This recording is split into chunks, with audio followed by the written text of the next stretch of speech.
अगर वह व्यक्ति व्यापारी है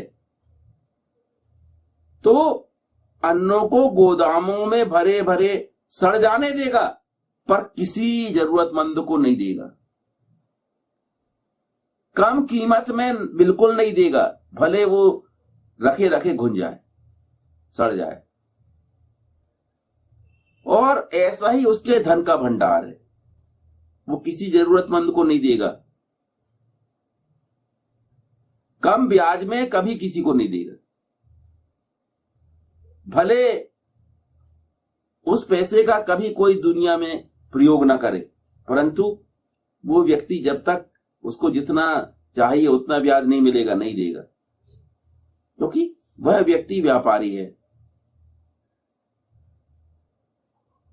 उसकी भावनाएं व्यापारिक दृष्टिकोण से बनी हुई है, उसकी सोच अलग है, उसकी इच्छा शक्ति अलग है।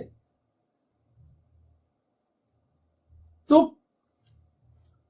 धन संपत्ति या अन्नों का भंडार ये खुद कुछ नहीं करते, पर ये जिनके पास है उनकी क्या इच्छा शक्ति है, उनकी क्या भावनाएं हैं, उसके अनुसार इनका प्रयोग किया जाता है, इनका प्रयोग किया जाएगा। इसलिए ये सारे विषय धर्म के अंतर्गत आते हैं। वेद इसको इस विषय में बातें करता है, ये सब धर्म के अंदर है, क्योंकि मानव जीवन के लिए ही धर्म है। तो मानव जीवन से जुड़े हुए सारे विषय धर्म के अंदर कवर किए गए हैं, धर्म के अंदर रखे गए हैं। धर्म केवल पूजा पाठ करना मात्र नहीं है, यह मानव व्यवहार करना ही धर्म है। मनुष्य मनुष्य के धर्म का पालन अगर करता है तो ही वो धार्मिक है, पर मनुष्य अगर राक्षसी व्यवहार करता है तो वो अपने मानव धर्म का प्रयोग नहीं कर रहा है।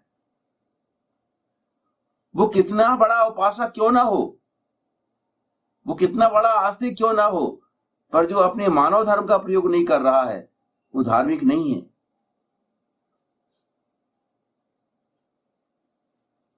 इसलिए मानव जीवन से जुड़े हुए हर विषय में व्यक्ति को अपना दृष्टिकोण निर्मित करना पड़ेगा,